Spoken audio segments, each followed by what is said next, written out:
এখন হবে পনির। পনিরের জন্য আলু বিনস ভেজে নিয়েছি, পনিরটা কেটে নিয়েছি, এখন ভেজে নেব।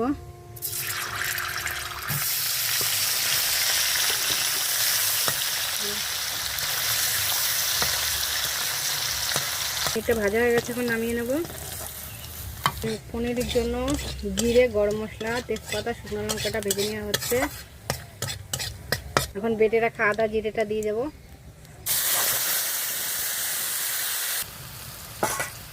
একটু হলুদ দিয়ে দেবো,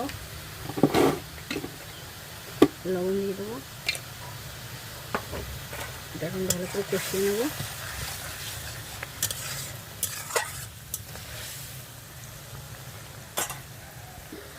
ভেজে রাখা আলুটা আর বিনসটা দিয়ে দেবো।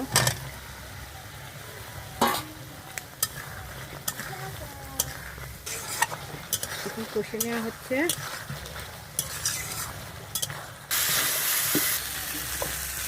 আলুটা আর পনিরটা কষানো হয়ে গেছে, এখন দিয়ে দেবো গরম জল।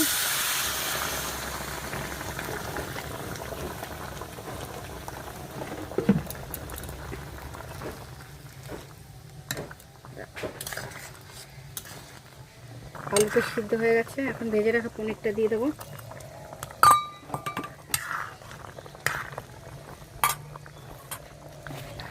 পনিরটা হয়ে গেছে, এখন পনির মশলা দিয়ে নামিয়ে নেব।